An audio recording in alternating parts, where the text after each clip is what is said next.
किसका? प्रभु का। प्रभु का पावन नाम। जय गुरुदेव। प्रेम से बोलें। जय गुरुदेव। जय गुरुदेव।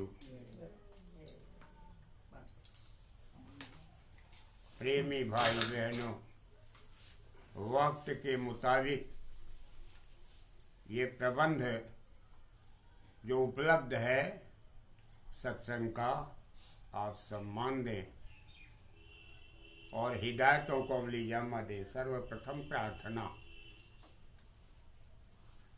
जय गुरुदेव। सतगुरु सतनाम तुमको लाखों प्रणाम। सतगुरु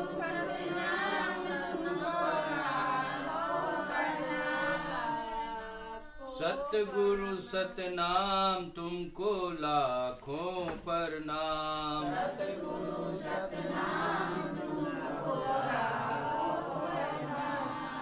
कोटिन सूरज चांद सितारे रोम रोम में करें उजारे। कोटिन सूरज चांद सितारे रोम रोम में करे उजारे। कोटिन सूरज चांद सितारे रोम रोम में करें उजारे। कोटिन सूरज चांद सितारे रोम रोम में करे उजारे। सतपुरुष करतार तुमको लाखों प्रणाम। सतपुरुष करतार तुमको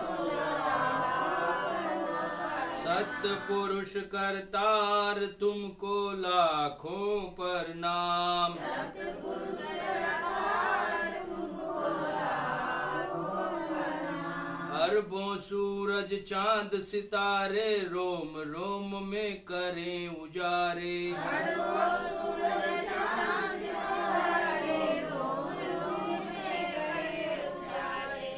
अरबों सूरज चांद सितारे रोम रोम में करें उजारे। अरबों सूरज चांद सितारे रोम रोम में करे उजारे। अलख पुरुष करतार तुमको लाखों प्रणाम। सतपुरुष करतार तुमको लाखों प्रणाम। अलख पुरुष करतार तुमको लाखों प्रणाम। सतपुरुष करतार तुमको लाखों प्रणाम। खरबों सूरज चांद सितारे रोम रोम में करें उजारे। अरबों सूरज चांद सितारे रोम रोम में करे उजारे।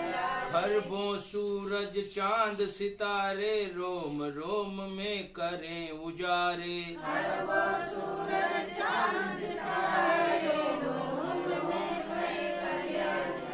अगम पुरुष करतार तुमको लाखों प्रणाम। सतपुरुष करतार तुमको लाखों प्रणाम।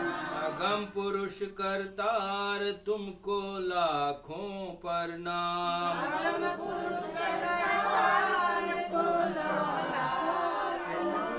नील नील शशि भानु अवतारे रोम रोम में करें उजारे। नील नील सतभानु तारे रोम रोम में करे उजारे। नील नील शशि भानु अवतारे रोम रोम में करें उजारे। नील नील सतभानु तारे रोम रोम में करे उजारे। अनामी पुरुष करतार तुमको लाखों प्रणाम। अनामी पुरुष करतार तुमको लाखों प्रणाम। अनामी पुरुष करतार तुमको लाखों प्रणाम। अनामी पुरुष करतार तुमको लाखों प्रणाम। जय गुरुदेव दयाल तुमको लाखों प्रणाम। जय गुरुदेव दयाल तुमको लाखों प्रणाम। जय गुरुदेव दयाल तुमको लाखों प्रणाम। जय गुरुदेव दयाल तुमको लाखों प्रणाम। सतगुरु सतनाम तुमको लाखों प्रणाम। सतगुरु सतनाम तुमको लाखों प्रणाम। जय गुरुदेव। जय गुरुदेव। प्रेमी भजन पर बैठ जाए। जय गुरुदेव।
यह विनती दासी करे, प्रेम सिंधु की धार।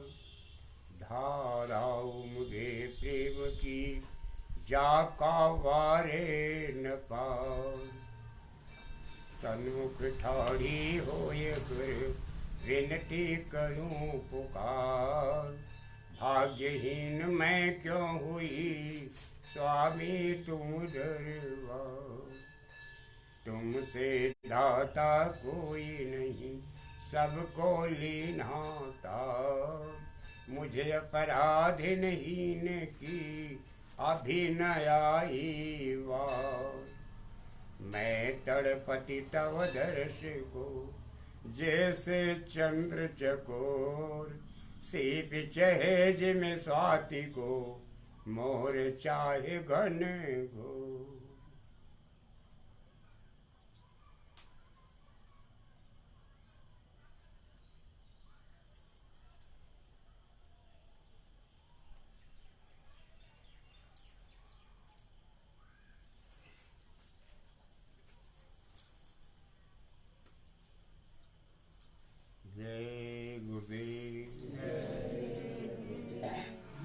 परमार्थी भाई बहनों, वो बच्चों, धरती का प्रथम कानून सतपुरुष जी महाराज की आवाज,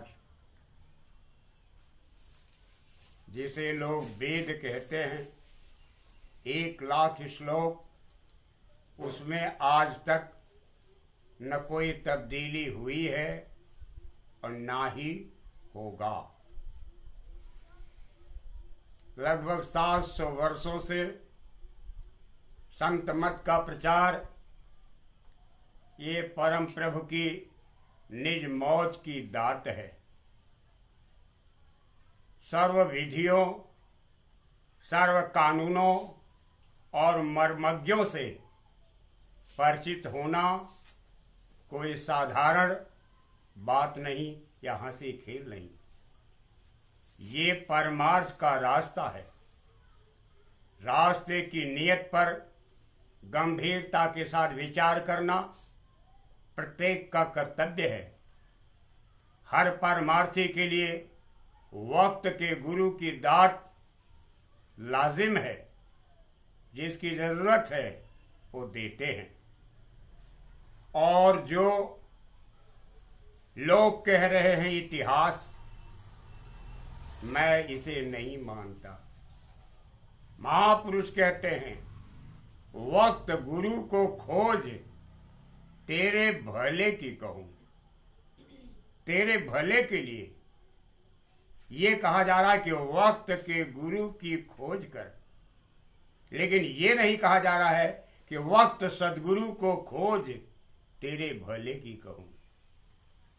गुरु और सदगुरु दोनों में बड़ा अंतर होता है। गुरु ट्रांसफर रूप है। गुरु परिवर्तित होता है वक्त से, बशर्ते ये कि इनमें उनमें कोई फर्क न हो। किंतु सतगुरु के ट्रांसफरी स्वरूप का कहीं कोई आंशिक वर्णन नहीं है। सतगुरु एक था, एक है और आगे भी वही रहेगा। उन्हीं को कहते हैं अनामी महाप्रभु, और उन्हीं में बख्शीश वक्त के गुरु की लाजिम है। अगर वक्त के गुरु की पहुंच उस हद तक है तो सत्संगी साधक अभ्यासी जब उस स्टेज पर पहुंचेगा तो उनमें वह गुरु दर्शाएगा, नहीं तो नहीं। गौरतलब बात सुने, परमार्थी हिदायतों को अमली जामा देना प्रत्येक सत्संगी साधक सेवक का धर्म है। ये खेल ऐसा है, सीधे महापुरुष कहते हैं कि मैं तुम्हें देखूं, तू मुझे देख। प्रेम खेल का यही विवेक, विवेक राम की मूर्ति है। सीधे हिदायत दे रही है कि मैं तुम्हें देखूं, तू मुझे देख। यानी आप अनामी महाप्रभु को देखो और वो आपको देख रहे हैं। अनामी महाप्रभु का रूप वक्त के संत सदगुरु होते हैं। जो जमीन पर मौजूद रहते हैं वो संत सदगुरु कहलाते हैं, सदगुरु केवल नहीं। गौरतलब बात, एक एक विषय पर गंभीरता के साथ ध्यान दें। जब महापुरुष अपनी निगाहों से ओझल होते हैं तो सामने जिसे प्रस्तुत करते हैं, आप आदर्श स्वरूप को स्वीकार करो। लेकिन जिनको सदगुरु मिल चुके हैं उन्हें भटकने की जरूरत नहीं है। उनके लिए, जो आने वाले लोग हैं, उनके लिए भी एक नसीहतनामा बन करके संतों का उद्धरण जनता आम को सोते से जगाता आया और सोते से जगाता रहेगा। जो जमाने, क्योंकि सीधे कहा, संत सभी धुर घर से आवे, भेद कुल मालिक का गावे। इसलिए कभी भी भूल करके कोई अपने शब्दों और व्याख्यानों से कभी गुजरे महात्माओं का अनादर मत करना। टके भर की जुबान और लंबी सी बात, ये सोच आप अपने दिल दिमाग से निकाल दीजिए। ये अर्थशास्त्र नहीं है कि बुद्धि के घाट पर बैठ करके गणित लगाओगे। जब कह दिया गया कि राम अतर्क बुद्धि मन वाणी, जो बुद्धि से मन से वाणी, वाणी जो ऊपर से उतर रही है इनसे भी वो परे है, आप कैसे जान सकोगे? है प्रेमी भाई बहनों, यहाँ का ये नियम है कि आप गुरु को देखो। वो सदगुरु जिन्होंने नामदान दिया, वो कौन है? संत सदगुरु हैं जिन्होंने नामदान दिया। आप उनको देखो, वो आपको देख रहे हैं। स्वामी जी महाराज ने कहा आप सावधान रहना, तीसरा आने वाला है, खड़ा होने वाला है। क्यों कहा? अगर गुरु और शिष्य के बीच तीसरा हाजिर हुआ, खड़ा हुआ और अपने अस्तित्व को टपकाया, ललचाया और मोहनी मूर्ति बनाई और आकर्षित किया, यह लूटने का फरेब है। इसलिए सावधान हो जाएं, जाग करके होश में हर बात को सुने और एक एक सूत आगे बढ़ें। जब आप आगे बढ़ोगे अंदर, तो पता चल जाएगा कि परमार्थ क्या चीज है। ये बच्चों का खेल नहीं है। निरंजन भगवान अपनी जगह, ओंकार पुरुष अपनी जगह, महाकाल पुरुष और निरंकार पुरुष अपनी जगह। वो उदार स्वभाव है, लेकिन ये दोनों दांत खट्टे कर देंगे और बीच की माया जबड़े तक से हिला के रख देती है। प्रेमी भाई बहनों, गुरु की कृपा ही हमको इस जमीन से उठा के आसमान की तरफ ले जाएगी। इसलिए हमारे हुजूर की हिदायतों के अंतर्गत रह करके सारे प्रेमी अपने अभ्यास की प्रक्रिया में निरंतर लगे रहें, वरना समझ लीजिए बड़ा खतरनाक खेल है। अभी सोचा भी नहीं होगा कि ये कितना कष्टप्रद और कितना खतरनाक खेल होता है। लेकिन जो पिया चाहे तो छिन में बुलाए। अगर पिया चाहेगा तो छिन में बुलाएगा। पिया कौन है? हरि मोर प्यू, मैं राम की बहुरिया। हरि मेरा प्यू है। प्यू कौन है? जो सबसे ऊपर बैठा हुआ परम प्रभु, और उस परम प्रभु के ऊपर भी सबकर परम प्रकाशक जोई, राम अनादि अवध पथ सोई। वो कौन है? वो सच्चा हरि है। और उस हरि का रूप जमीनी हरि से कोई अंतर नहीं है। हरि मोर प्यू और राम की बहुरिया। राम कौन है जिसकी बहुरिया हो? राम है सत्य पुरुष। सत्य पुरुष जिनका स्वच्छ दृष्टांत रामचरितमानस में कूट कूट करके भरा हुआ है। भाई बहनों, बड़ी गंभीरता के साथ इस कठिन राज को पढ़ें, सोचे, समझे और विचार करें। किसी का तिरस्कार कभी भूल के मत करना, किसी का भी। जब दरवाजे पर आने वाले कुत्ते का तिरस्कार जायज नहीं है, उसको रोटी का टुकड़ा पकड़ा दो, नहीं तो नाराज हो जाएगा। घट घट बैठा साइया, सुनी सेज न कोय, बलिहारी वा घट की जाघट परगट होए। जब अपने घट में परगट कर लोगे, तब आपको पता चल जाएगा कि रूहानी तरक्की क्या है और ये तरन्नुम कैसा अनोखा है। बड़े गौर के साथ आप सबसे प्रार्थना है। स्वामी जी महाराज ने कहा कि जिनको नामदान मिल चुका है, जैसे किसी देवी की संभाल उसका पति करता है, वो याद करते रहें, उनकी यहां भी संभाल होगी और वहां भी संभाल होगी। सत्संग सुनने के लिए आप कहीं आओ जाओ, लेकिन किसी को स्वामी मत कहना और स्वामी कहकर के दिल मत देना। अगर दिल दिया और स्वामी कहा और पीठ दिखाई, कहीं गए तो दोबारा कहीं भी पूरा गुरु मिलने वाला नहीं है। संत वचन पलटे नहीं, पलट जाए ब्रह्मांड। कान खोल करके सुन लीजिए।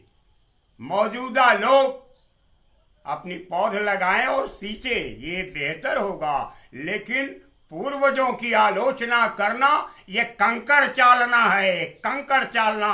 कभी ऐसी गलती कोई भूल करके संगत का प्रेमी नहीं करेगा। मैं आप सबसे प्रार्थना करूंगा, स्वामी जी महाराज ने जो निर्मोह की दात दी है, और इन सब विषयों में मैं अपने को नहीं डालता, इसलिए कि यह मेरा विषय नहीं है।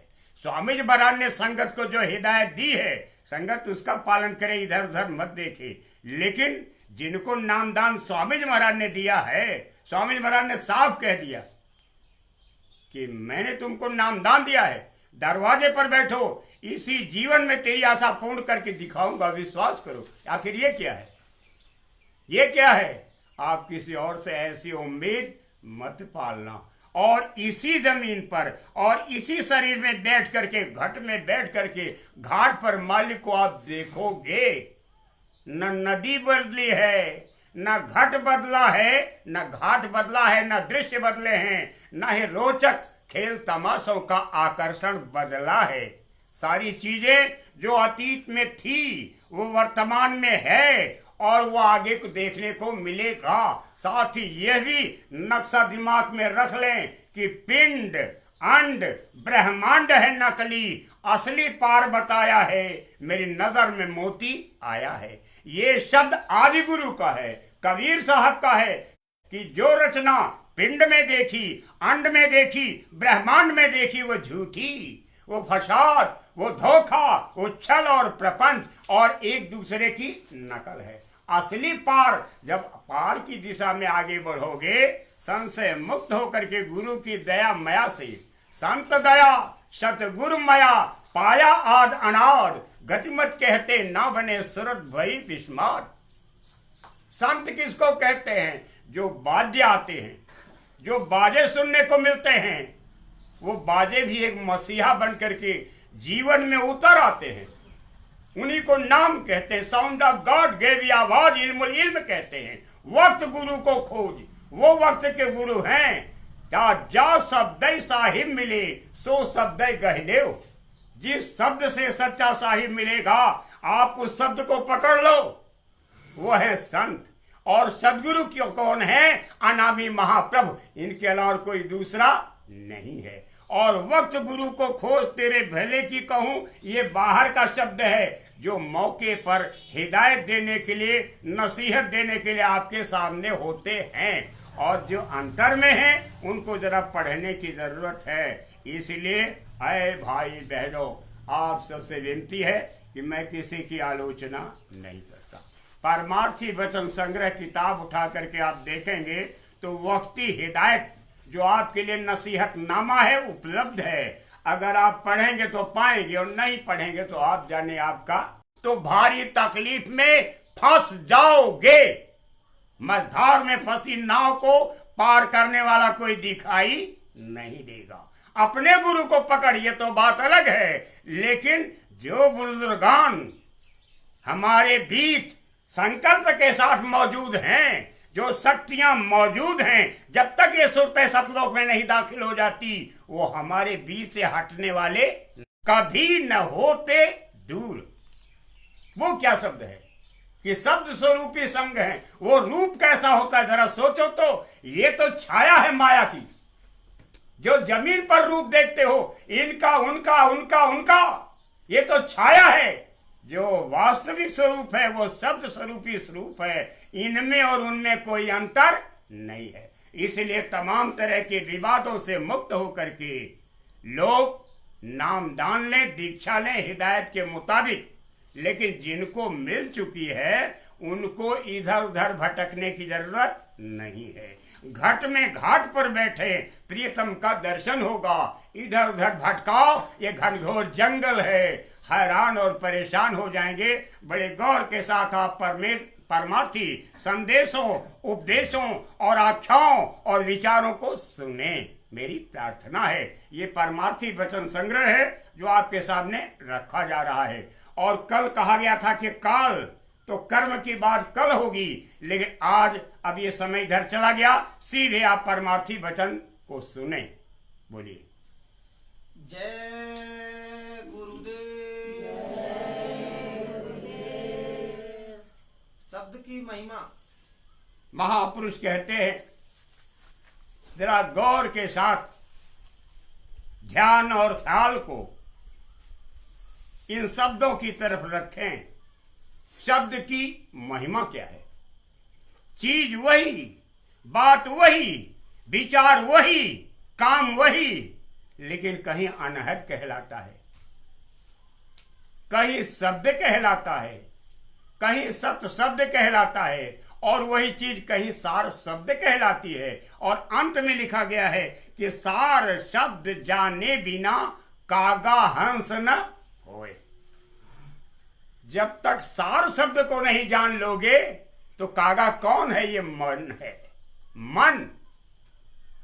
मन जो आपके घट में घाट पर बैठा हुआ, जिसको कहते निरंजन, जो सत्पुरुष का निज अंश है, वो अपने घाट को बदलने वाला नहीं है। उसके स्वभाव में कोई बदलाव नहीं आएगा। वो काग सरीखा बर्ताव निरंतर करता ही रहेगा। और जब सार शब्द आपको मिल जाएगा तो ये समझ लीजिए कि आपके विचार और आपके व्यवहार और आपकी वाणी और तर्कड़ा शक्ति में निरंतर बदलाव लाता ही रहेगा। आप देखते जाएं। और सार शब्द क्या है? बीन और बांसुरी। बीन और बांसुरी वो है सार शब्द। जरा आप सब घाट पर आइए और ये जो शब्दों की श्रृंखला बताई गई है, जो हमारे स्वामी जी महाराज ने घाट घाट पर और मुकाम मुकाम पर बताया है, जरा इसको पहचानने और परखने की जरूरत है। और जिसको मौजूदा मुकामी लोग भी जान चुके हैं मालिक की दया कृपा से, तो सभी लोग जरा सुने शब्द की महिमा। शब्द किसको कहते हैं? शब्द कैसे जगत के जीवों को उठाता है? शब्द का क्या खेल है? और शब्द की कैसी दरिया आसमान से बह रही है या नीचे से बह रही है और किस समुद्र में जाकर के विलीन होती है? शब्द की महिमा क्या है जो अपने समान बना लेती है? जरा गौर के साथ आप उस महिमा को स्वामी जी महाराज के शब्दों में सुने। बोलिए। शब्द हर भाव से सफाई और सच्चाई चाहता है। महापुरुष कहते हैं शब्द जीवंत है। वो गुरु है, चेला नहीं है। ध्यान में रखिएगा, उसका कोई उद्यम नहीं, गोरख धंधा नहीं, खेल नहीं। वो कोई अंजाम नहीं देता, वो कभी छोड़ता नहीं, पकड़ लेता है, और पकड़ लेता है तो उसके साथ जूझता है। उसको कहते हैं शब्द। शब्द हमेशा भाव प्रिय है। जो भाव से उसको याद करता है और जिसके अंदर भाव जितना ही ऊंचा होता जाएगा, वो उसी शब्द के साथ उसके विचार निरंतर उठते जाएंगे। जैसे बादलों की गोद में जब बूंद है तो वो भाव है, और जब बरसात होने लगी तो यही है विचारों की वर्षा। वो है भाव। आपके जितने सुंदर भाव होंगे कि हे मालिक दया करो मेरे साइया, दया करो मेरे साइया। जब आपके अंदर विरह होगा, तड़प होगा, मिलने की जिल्लत उठाओगे आप, और तमाम तरह की, सीधे लिखा है कि हंसा करो नाम नौकरी। इसका मतलब क्या हुआ कि ऐ पवित्र आत्माओं, ऐ हंसों, हंसों को कहा जा रहा है। आप जब कन्वर्ट हो गई, बदल गई, तब जब मान सरोवर में पहुंच गई, तब कहा जा रहा है कि हंसा करो नाम नौकरी। नाम की नौकरी करो। वो नाम जो बख्शीश देता है, जो बख्शीश लुटाता है, जो निश्चित अंजाम तक पहुंचाता है, जो सरहद तक ले जाके ही छोड़ेगा, उसकी नौकरी करो। नौकरी माने किसको कहते हैं? सब लोग अधिकांश में अपने यहाँ नौकर हैं। नौकर हैं, गुलाम हैं। गुलाम और नौकर में ज्यादा अंतर नहीं है। कोई सरकारी गुलाम है, कोई प्राइवेट गुलाम है, कोई बीवी का गुलाम है, कोई चांदी का गुलाम है, तो कोई शोहरत का गुलाम है, तो कोई धन का गुलाम है। गुलामों की संसार में कमी नहीं है। महापुरुष कहते हैं कि तुम करो नाम नौकरी। नाम की नौकरी करो। वो नाम तेरे मर्म स्पर्शी भेदों को भली भांति जानता है, निरंतर तेरे दिल को छूता रहता है, अंतर में बहती ज्ञान की गंगा धारा को भी पढ़ता है और साथ ही साथ आपके अछूते, रूखे और फीके व्यवहारों पर भी वो नजर रखता है। और आपके अंदर तड़प है, दर्द है, वेदना है, लेकिन सहूर नहीं है। वो सहूर भी चुपके इशारे में बताता है और बताता रहेगा, मिलता है और मिलता रहेगा। लेकिन जब पूरे धनी तक पहुंचा देगा तब कहेगा कि बोलो मैं क्या हूं। तब वो साधक कहता है कि महाराज जी आपकी कृपा हुई, आप भी संत हो, आपने अंत को लिखा है, आपने अंत को देखा है। लेकिन फिर आप आ जाइए कि राम अतर्क मन बुद्धि वाणी से परे है। वाणी तो वही है जो श्री सतगुरु मुख चंद्र ते शब्द सुधा झरि लाग, जो शब्द रूपी सुधा बरस रही है, वाणी तो वो भी है। जब वाणी से वो परे है तो संत कैसे है? कहते हैं कि जब वाणी को आप पकड़ लोगे तो वाणी एक स्टेज पर पहुंचा देगी और सीधे कह देगी जब आकर अब जाकर के दर्शन करो। तो जो महाशक्ति दर्शन कराएगी वो इनसे सुपर कहलाती है। उसी को कहते हैं वक्त का संत सतगुरु। दोनों सामने होते हैं, गुरु गोविंद दो खड़े, काके लागू पाए, बलिहारी गुरु आपने कि गोविंद दियो बताए। देखते जाइए, यहां जमीन पर कह रहे हैं वक्त गुरु को खोज। आपने खोजा, अब गुरु किस स्तर को वो सोचिए। लेकिन कहां कह रहे हैं कि बलिहारी गुरु आपने कि गोविंद दियो बताए। यह गुरु उन गुरु से मिला देते हैं जो गुरु अंतर में बैठा हुआ है, और उन गुरु को हिदायत दी जाती है कि आप शिष्य को निरंतर प्यार देते रहिए। जब तक आपका ये शिष्य, आपका ये प्रेमी जमीन पर रहता है और वह निरंतर उनके साथ काबिज होकर के उनके अंदर में जमे रहते हैं, उनके मन, उनकी बुद्धि, उनकी चित्त का संभाल करते रहते हैं। यही स्वामी जी महाराज ने कहा कि खरीदार होना चाहिए। अगर जमाने में आपको खरीदार नहीं मिला तो आपके मन पर कौन कब्जा करेगा? जरा सोच समझ करके आगे बढ़िए। जो वक्त के गुरु जिन्होंने हिदायत दी, नामदान दिया, वो आप पर काबिज हो गए। इसी को कहते हैं जानशील, हर पल बोलते रहते हैं, और जब तक काबिज न हो जाए तब तक कोई जानशील नहीं है। अब जरा आप सुनते जाइए, वो आपके भाव को परखता रहता है, आपके विचार और कर्म पर गहरी नजर रखता है, और आपके भाव के मुताबिक वो दांत देता है और देता रहेगा। शक की कोई गुंजाइश नहीं है। इसी को कहते हैं सतगुरु गहन। सतगुरु का स्वरूप शब्द है। शब्द ने अगर आपको पकड़ लिया वो कभी भी छोड़ने वाला नहीं है। निज मुकाम तक, निज घाट तक आपको पहुंचा के ही छोड़ेगा। बोलिए। शब्द को बनावट पसंद नहीं। शब्द को बनावट पसंद सजो रखा है। उन्हें प्राप्त करने की चेष्टा आपने की। अगर आपने बनावट किया तो यह शब्द को पसंद नहीं है, सीधे खांचे से निकाल के बाहर कर देगा। इसलिए प्रेमी साधकों, ये अंतर की बात है। जब आप तन्हाई में बैठो, अंतर साधना में लगो, तो बनावट को उतारे और सोई सूरत को जगाने में पसीना चूक जाएगा। उसको बनावट बिल्कुल पसंद नहीं। कोई भी साधना कर रहा हो तो अगर आप अपने पोशाक को महत्व दोगे, अपने वर्चस्व को जिंदगी दोगे, खुराक दोगे कि मैं ये हूं वो हूं, तो शब्द आपको तौलेगा भी नहीं, तौलेगा भी नहीं। सहजोबाई ने लिखा कि हल्की थी तब चढ़ी तराजू, पूरी भई अब क्यों तोले, मन मस्त हुआ तो क्यों डोले। जब मेरे अंदर हल्कापन था तो आप महाराज जी मुझे तौलते रहे, जब मैं पूरी हो गई तो अब क्यों तौल रहे।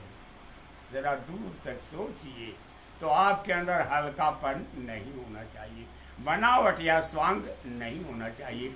आप अपनी जमीन देखिए कि मैं कुछ नहीं हूं। जमीन यह है, कभी श्वास निकल जाए प्राण पखेरु उड़ जाएं, शब्द निकल जाए तो तुरंत लोग जमीन के अंदर दबा देंगे या जला करके राख कर देंगे। यही हमारी जमीन है। चंद दिना की जिंदगी, चंद रोजों का मुकाम है। ये जिंदगी के लम्हे न सर्वदा रहे हैं और न सर्वदा रहेंगे। गौर के साथ सुनिए। हाँ, जिसमें बनावट आई शब्द सुनाई देगा ही नहीं। गौर तलब सुन लीजिए। कोई भी हो, कहीं भी हो, कैसहू हो, अगर बनावट आई तो शब्द सुनाई नहीं देगा। ये स्वामी जी महाराज क्यों लिख रहे हैं? ऐसे लिखा जा रहा है कि जो मन में आए वही करते रहिए, जो मन में आए सोचते रहिए, जो मन में आए जिधर आए बहते रहिए। सत्संग सुनने आप कहीं भी जाओ, किसी से अनावश्यक संवाद करने की जरूरत नहीं है। लेकिन जब घाट में आओगे और घाट पर बैठोगे तो ये भी जान लीजिए कि आपका अपना प्रेम, आपकी तवज्जो शब्द की दिशा में हो। नौकरी इसलिए कहा जाता है कि घाट पर बैठे और प्रतीक्षा करें कि नाम कुछ कह रहा है, शब्द कुछ कह रहा है। मालिक की मौज, मालिक की बख्शीश कहलाता है, निज बख्शीश है। वो आवारागर्दी भी कर सकता है, वो आपको सता भी सकता है और रुला भी सकता है, तड़पा भी सकता है, इसलिए कि आपने जो किया है अंजाम गुलिस्तां क्या होगा वो आपके सामने आएगा, बताएगा, समझाएगा और नए सिरे से आपको सजाएगा और संवारेगा। ये शब्द का काम है। जैसे कोई दुल्हन सजाई जाती है नहला धुला करके, दूल्हा सजाया जाता है नहला धुला करके, ऐसे ही आपके अगठित दुरूह विचारों और व्यवहारों को सजाएगा, सुंदर बनाएगा, सुसज्जीकरण करेगा, आपको तमाम गहनों से लाद देगा और फिर वो सूरत जो है ब्याहता बन जाएगी शब्द की और फिर सदगुरु की तरफ वो लेके जाता है। इसके अलावा कोई विकल्प नहीं है। ऐसे नाजुक हालत में अगर कुछ ऊट पटांग बातें भी आए तो आप सब बर्दाश्त करो, ऐसा सामना करना पड़ेगा। मैं इशारे में आपको बता रहा हूं। उसको बनावट पसंद नहीं है, बनावट से आपको अलग थलग होना पड़ेगा। सफाई, सच्चाई और सादगी, निर्मलता, शुचिता और पवित्रता, प्यार और मोहब्बत, आस्था और विश्वास, कठोर से कठोर रुख अख्तियार करके जब सीधे वेग के साथ आप गुरु की तलाश में बढ़ोगे तो फिर सामने की शक्तियां आपका रास्ता छोड़ देंगी और सीधे कह देंगी मेरे सिर से आप गुजर जाओ। कहने का आशय यह है कि मैं आपको सम्मान देता हूं और देता रहूंगा। जरा भी आंच आपके सम्मान पर आने वाली नहीं है, लेकिन आप केवल गुरु को देखना, केवल गुरु को देखना, गुरु के रूप को देखना, गुरु के प्यार को देखना और उस रूप और प्यार को, मोहक अंदाज को जब तक देखते रहोगे शब्द संभाल करता रहेगा, वक्त के हाकिम संभाल करते रहेंगे और अगर भूल गए तो परिणाम गलत होगा, कष्टप्रद होगा। इसलिए मेरी प्रार्थना है, स्वामी जी महाराज ने अपनी कलम से लिखा है कि गिरोगे तो एकाएक नहीं, गिरते गिरते धीरे धीरे गिरते ही जाओगे। ऊंचा तरवर गगन फल, विरला पंछी खाए। और यह प्रक्रिया सदगुरु के ओझल होने के बाद इसलिए शुरू होती है कि इतने गाने उठते हैं, इतने बाजे बजते हैं कि लोग गुरु को अपना दर्द सुनाने के अलावा कोई जगह नहीं पाते हैं। इसलिए अपने को किनारे करके इस अनजाने गुलिस्ता की तरफ आशिकों को बढ़ा देते हैं। ये पुरानी दास्तान है, गौर के साथ सुनिए। हाँ, शब्द की ताकत तमाम ही ब्रह्मांड को अपने अधीन होकर चला रही है। एक नहीं, तमाम ब्रह्मांडों को। तमाम ब्रह्मांड कितने हैं जरा आप सोचिए। वैज्ञानिकों ने खोज की और ये कहा कि आकाश में ऐसे जाने कितने सौर मंडल हैं। जब सौर मंडल हैं तो जाने कितने चांद और सूरज हैं। उनको कौन नियंत्रित करता है? उनको नियंत्रित करता है शब्द। शब्द सारे सौर मंडलों को, अनंतों ब्रह्मांडों को सुव्यवस्थित करना, उनको सजाना और संवारना और एक पंक्ति में चलाना, एक नियम में चलाना, ये किसका काम है? शब्द का। ऐसे ही जगत के जीवों को भी एक नियम में संचालित करना, ये शब्द का काम है। भाई बहनों, विनती है आप उस शब्द की महिमा को समझें और पढ़ें और अंतर में चलें, बारीकी के साथ। जितनी बारीकी संभव है उससे ज्यादा बारीकी आप हासिल करने की पुरजोर कोशिश करेंगे तो फिर समझ लीजिए कि आपके नसीब जाग जाएगी। अगर आप ये कहेंगे कि मैं पूरा हो गया और सिद्ध हो गया और जानेबगार हो गया, तो हैरत की बात है। जब तक वो परम प्रभु जो सबसे ऊपर बैठा हुआ है, सबका परम प्रकाशक जोई, वो ना आपसे कह दे कि देखो ये, तो तब आप स्वीकार करो कि महाराज जी आपकी दया हुई। लेकिन इतनी ही दया पर्याप्त नहीं है, मुझे भरपूर दया चाहिए, भरपूर। आप मेरे इस घट को समुद्र बना दो। जब कहा है कि घट समुद्र लखी ना पड़े, उठे लहर अपार, जब हमारी इच्छाओं की का समुद्र हमारे घट में भरा है और उसमें लहर उठती रहती है और उन इच्छाओं को लेकर के हम बावला हो चुके हैं, पागल बन चुके हैं, तो महाराज जी आप अपनी दया का सागर हमारे अंदर भर दें, दया का सागर हमारे अंदर भर दें और उसी सागर में मैं मस्त रहूं। वही महात्माओं ने लिखा कि प्रेम सिंधु में पड़ा मन, निक्सन को नहीं घाट। जब प्रेम की सिंधु में ये मन चला जाता है तो निकलने का कोई रास्ता उसको दिखाई नहीं देता। ये जमीनी यथार्थता है, ये वास्तविक भेद इस शरीर के अंदर है। और जब ऊपर आप जाएंगे तो फिर ऊपर का खेल अनोखा होगा। बोलिए। शब्द का ही विस्तार सारे जहां में है। सारे जहां में, एक जहां नहीं, सारे जहां में। सारे जहां, एक जहां तो आप देख रहे हो और सारे जहां आपके निगाह से ओझल हैं। अब तो मंगल को भी नहीं जानते, अब तो चांद को भी नहीं जानते थे, लेकिन धीरे धीरे वहां का भी लुभावना, आकर्षक सपना जमीन पर आने लगा। लोग देखने लगे हैं, जानने और आने लगे हैं। तो जैसे यहाँ का सपना है, ऐसे अनंत भुवनों में तमाम तरह के संसार है और सारे जहां का भेद, सारे जहां की रफ्तार को, सारे जहां के नियंत्रण को शब्द परखता रहता है और उसका इंतजाम करता रहता है। उससे बड़ा विवेकी, उससे बड़ा साधु, उससे बड़ा संत और कोई दूसरा नहीं होता। उसने सारे अंत को देखा है, बाकी किसी की हिम्मत या हैसियत, ताकत और कुवत नहीं है जो अनंतों भुवनों के राज को देख सके या जान सके। गौर के साथ सुनिए। जिस वक्त शब्द खिंच जावेगा, रचना का तमाम खात्मा हो जाएगा। जिस वक्त शब्द को आप अपने बीच से निकाल दोगे या शब्द निकल जाएगा, शब्द पार हो जाएगा, आपको छोड़ जाएगा, तो ये उसी को कहा जाता है महाप्रलय। और महाप्रलय किसको कहते हैं, ये अलग विषय है। सिमटाव कैसे होता है, कैसे सूरतें उठती हैं और सारी सूरतें जा करके महाकाल पुरुष के विशाल मैदान में विश्राम करती हैं। कोई धूर्धाम में जा नहीं सकती। लेकिन जिनका लेखा जोखा, जिनका आना जाना निरंतर धूर्धाम से होता रहा है, वो होता रहेगा। इस कानून में कोई बदलाव आने जाने वाला नहीं है। इसलिए आप अपना वहां परचम लहरा दें, आप अपने प्रेम की पताका को वहां लहरा दें।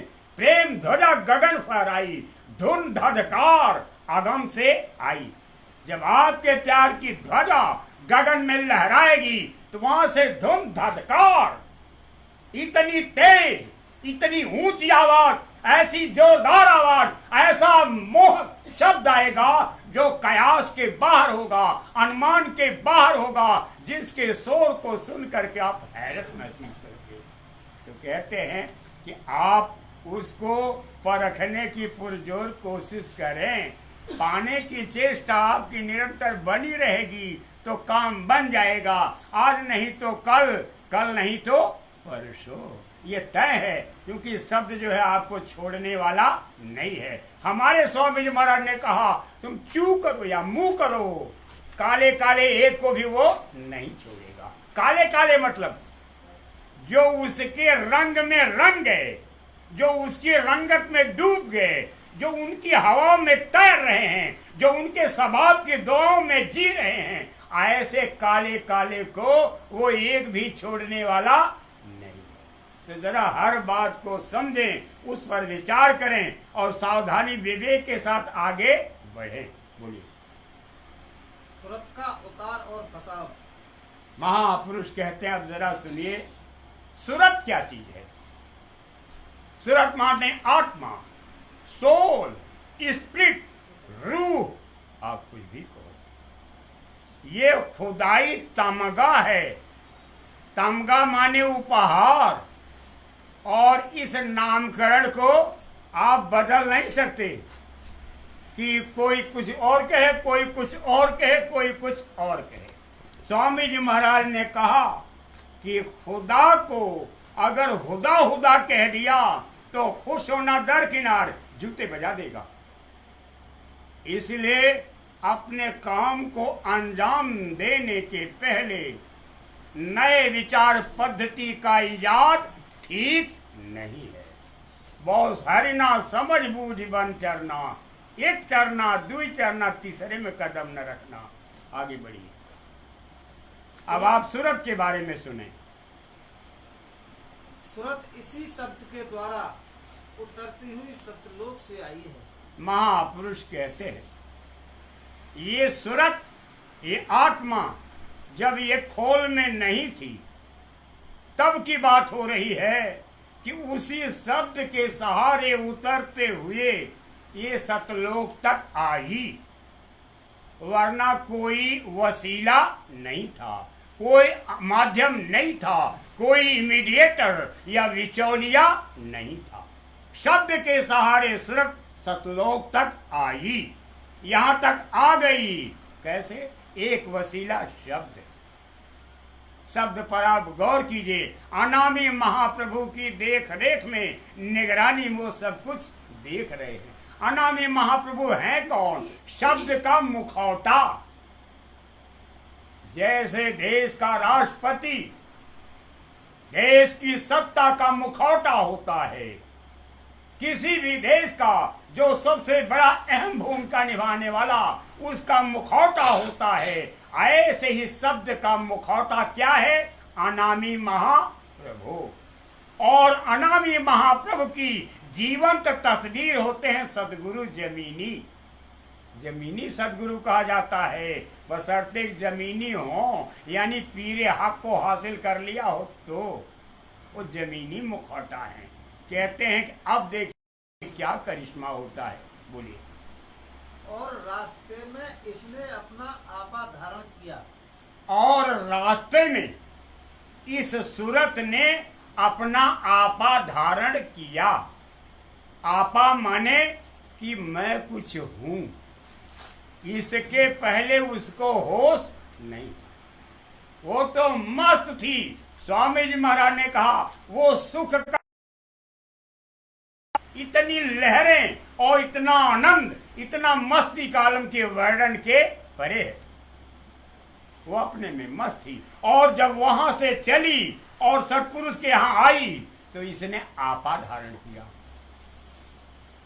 आपा माने अपने अंदर भी कुछ होश आया। आपा में की जीवत मरे तो पावे करतार्थ। जब हम आपा को मिटा देते हैं और जीते जी मर जाते हैं तो करतार को पाते हैं, इसके पहले नहीं।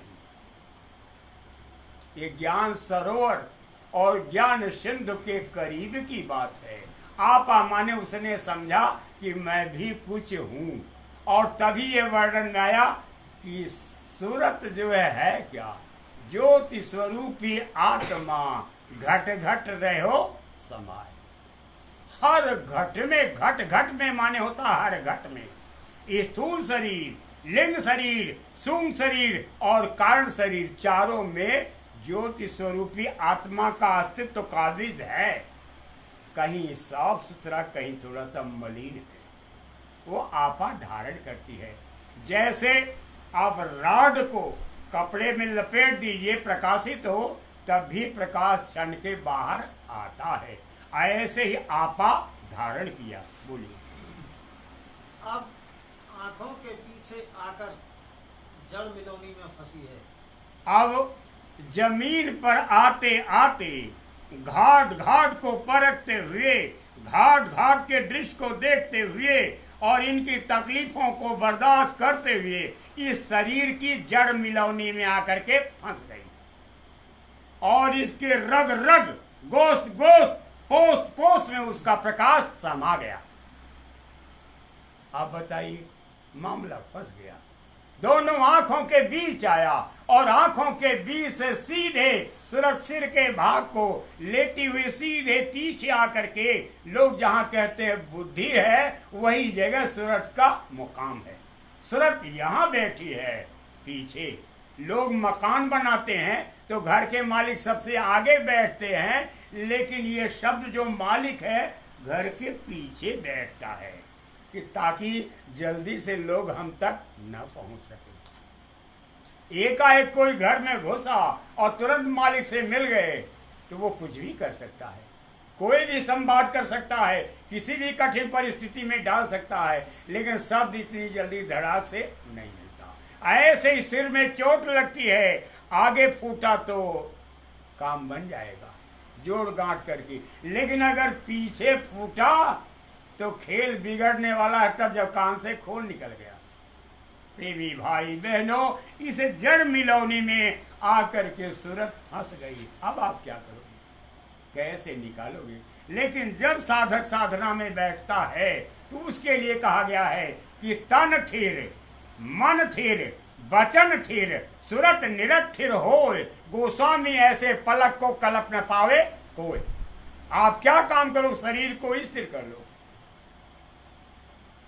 मन को स्थिर कर लो, वचन को जो ऊपर से शब्द आ रहा है उसको स्थिर हो जाए, सूरत स्थिर हो जाए और सूरत की दृष्टि स्थिर हो जाए। एक पल के लिए अगर ऐसा हो गया तो मुकाम हक तक की तस्वीर खुल जाएगी, तस्वीर खुल जाएगी। लेकिन ऐसा सब होगा किसकी मौत से? गुरु महाराज की मौत से। इसीलिए लोग गुरु महाराज को शुक्राना अदा करते हैं कि हे गुरु महाराज, आपने मुझे दर्शन दिया, आपने मुझे दर्शन कराया।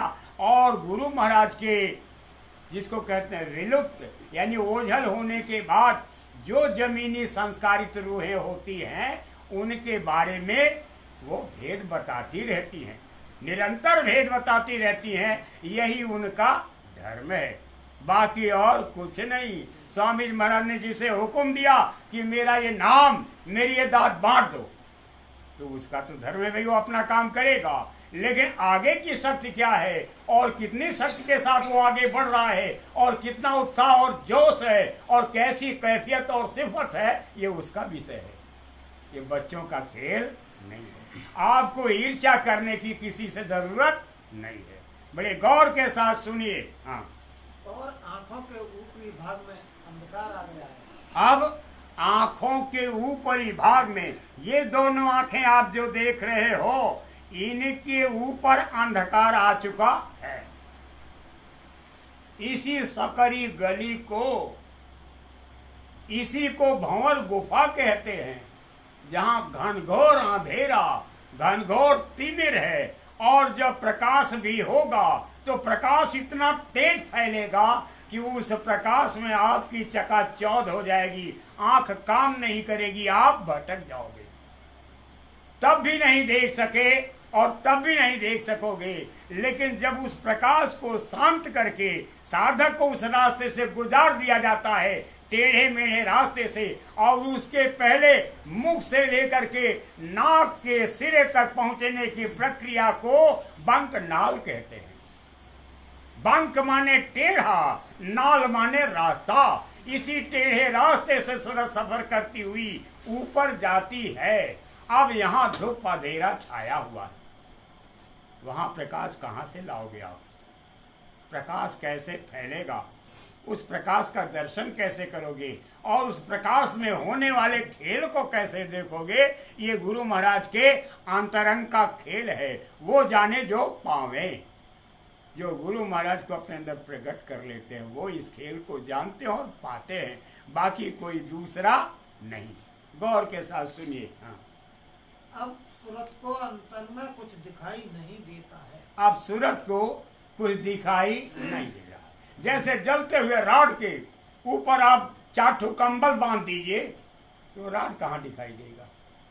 लोग ढूंढ रहे हैं कि सूरत कहाँ रहती है, सूरत कहाँ रहती है। ये प्रश्न जब जनता आम में चला तो स्वामी जी महाराज ने साफ शब्दों में मन से कह दिया कि चींटी से लेकर के हाथी तक जो भी 5 तत्व, 4 तत्व, 3 तत्व, 2 तत्व, 1 तत्व के जीव हैं, उनके अंदर 2 आंखों के बीच यह सूरत बसती है। जो न जानता वो जान ले। सूरत के बैठने का, सूरत के बसने का मुकाम ये है, लेकिन यहाँ सूरत नहीं रहती, यहाँ सूरत का अक्स पड़ता है। सूरत कहाँ रहती है? ये आकाश जो आप देख रहे हो, इस आकाश के बहुत ऊपर चिदाकाश में, यानी चैतन्य आकाश में जहाँ चरण कमल खिले हुए हैं, सूरत वहां रहती है। वहां से उसका प्रकाश इस शरीर के अंदर आता रहता है और मन, बुद्धि, चित्त और अहंकार वहां घेरे रहते हैं और उनका भी अक्स इस शरीर के अंदर आता रहता है। वरना मस्तक और चमड़े के बीच देखे कितनी जगह है, यहाँ कहाँ डेरा होगा, यहाँ कहाँ लंगर लगाओगे? ये खेल तमाशा चैतन्य आकाश में होता है। जहाँ सूरतें जब देखी जाती हैं तो बाग बाग होती हैं, और जहाँ निरंजन भगवान बैठे हुए हैं उनके नीचे तक का आसन सूरतें कहती है मेरा घट है, ये घट है। घट माने यही शरीर नहीं, घट माने वहां तक घट है, और वहां तक इतनी लीला दिखाई जाती है, इतनी लीला दिखाई जाती है कि लीला देखते देखते ये सूरत अस्तब्ध हो जाती है, शांत हो जाती है। चाहे 100 तल्ले की बिल्डिंग के बीच वो बैठा हो साधक, कहीं कुछ नहीं, सब खत्म, सब खत्म। केवल वो देखेगा, बाकी इस नजारे को, इस दृश्य को कोई रूह न देख सकती है, न देख सकेगी, चाहे उनकी गोद में बैठे हो। इस मौज और मसलहत को कोई साधक जान नहीं सकता। तो अब आप ये देखिए कि धूप अंधेरा है, यह अंधेरा मिटेगा कैसे? हर घोर तिमिर से ये रूह निकलेगी कैसे, और महाविकट प्रकाश से आप जूझोगे कैसे? जरा इन विषयों पर विचार करें। बोलिए। इसमें अज्ञान है और अपने सच्चे सतलोक के रास्ते को भूल गई है। इसमें अज्ञान है, एक एक शब्द को आप पढ़िए। इसमें यानी जो सूरत आकर के यहाँ फंसी है, उस सूरत की कैफियत क्या थी कि ईश्वर अंश, जीव अविनाशी, चेतन अमल, सहज सुख राशि। जो चैतन्य थी, जो विकारों से मुक्त थी, जो सहज में सुख की राशि थी, अब वह अज्ञानी कहलाए का ज्ञानी है और अपने वजूद को भूल गई है। और उसका प्रकाश भी जो थोड़ा बहुत क्षण रहा है वो शरीर के अंदर यहाँ अंगूठे तक फैल चुका है, और उसकी ताकत को जो भी पा रहा है, जैसे किसी कंजूस आदमी से जो पैसा मिल जाए तो बावला आवारा मन बुद्धि और चित्त और अहंकार को साथ लेकर के धुआंधार खर्च कर रहा है। और यही है श्वासों की पूंजी को गंदे पानी की तरह बहाना। आपने उस पानी को गंदगी में कन्वर्ट कर दिया, अपने विचारों से उसको गंदा बना दिया, और व्यवहार में उस गंदगी का दर्शन हो रहा है। इसलिए सावधानी के साथ सुनिए। हाँ, अब मैं आप सबसे प्रार्थना करूंगा कि कल इसी समय आप सुन सके तो सुने, वरना 2-2, 3-3 चैनल चल रहे हैं एक छोटी सी व्यवस्था में। आसमान में आप पढ़िएगा। जय गुरुदेव मुरीद रफा दफा और जय गुरुदेव रूहानी गिजा, स्पेलिंग पूछ लेना, आपको बहुत कुछ आपको घर पे मिलेगा। मेरे कहने सुनने में अगर कोई गलती हुई हो तो आप सब क्षमा करना। ये निज मुख की दात नहीं, परम प्रभु की दया योग से कृपा आप तक पहुंच रही है। जय गुरुदेव। जय गुरुदेव।